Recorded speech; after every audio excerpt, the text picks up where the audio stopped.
Mga risk sa hulog boundary na sasakyan na gagamitin dito sa TNBS. So masarap pakinggan na mayroon tayong hulog boundary na after 5 years mapapasayo na yung sasakyan.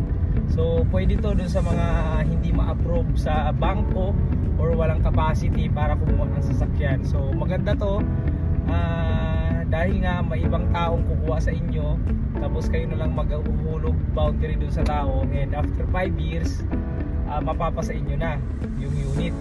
Kaso may mga risk to na kailangan yung tandaan bago kayo kumuha ng hulog boundary system.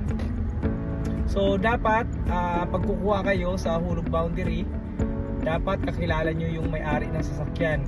Dahil nga ang risk dito, after 5 years baka hindi mo na makita yung may-ari ng sasakyan, or after mo bayaran yung sasakyan baka hindi mo na mahagilap.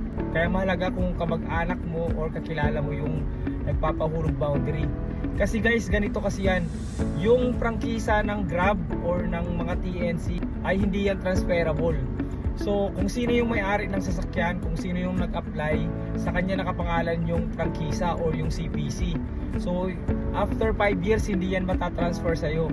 Ang nakikita kong problema dito, pag nagka-problema yung prangkisa mo or magka-problema ka sa TNC, hindi mo mapapa-reactivate yung account mo, lalo na kung naban ka, dahil nga yung prangkisa hindi naman nakapangalan sa'yo. Kaya maganda kung kakilala mo yung may-ari ng sasakyan. Mas maganda kung kamag-anak or kapitbahay mo na after 5 years or after mo mahulugan yung kotse ay mahahagilap mo pa rin. Kasi nga dito sa Grab, yung sasakyan pwede natin maibiyahe up to 7 years. Pero yung franchise, nire-renew yan. Every year kailangan mong i-renew yung prangkisa, yung CPC. Yung unang renew yan is 2 years yung validity. Yung mga sumunod na is every 1 year. Hindi ko lang alam kung pwedeng mag-renew ng CPC kung hindi ikaw yung may-ari ng prangkisa. Ang alam ko kung sino yung may-ari ng prangkisa, siya yung magre-renew. And then may mga requirements yan katulad ng BIR.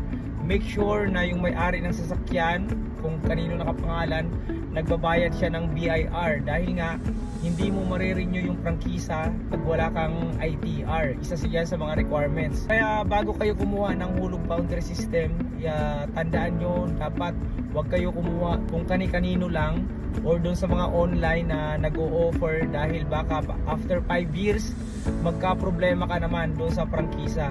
Take note, yung prangkisa ha, hindi yan transferable. So after 7 years, yung sasakyan mo, hindi mo na yan magamit sa Grab, magre-reapply ka ulit para sa prangkisa. Hindi yan automatic na maida-drop and sub yung prangkisa mo, dahil nga hindi naman sa iyo nakapangalan. And take note, ang nakikita ko pang isang problema dito ay yung pagpa-drop mo ng iyong prangkisa. Dahil nga hindi sa iyo nakapangalan yung prangkisa, hindi mo yan maida-drop. Although yung ORCR mo, pwede mo maipa-transfer yan sa pangalan mo. Yung sasakyan, pwede mapatransfer sa pangalan mo. Pero yung prangkisa, kakaproblema ka sa pagpapadrop ng prangkisa. So ang magpapadrop niyan kung sino pa rin yung nakapangalan doon sa prangkisa. So hindi mo maibabalik sa private yung sasakyan mo kung hindi yung may-ari ang maglalakad. Kaya yun lang, sana nakatulong doon sa mga kukuha ng hulog boundary. So dapat yan yung mga tandaan ninyo, yan yung mga i-consider nyo bago nyo patulan yung hulog boundary. So yun lang guys, maraming salamat, sana nakatulong.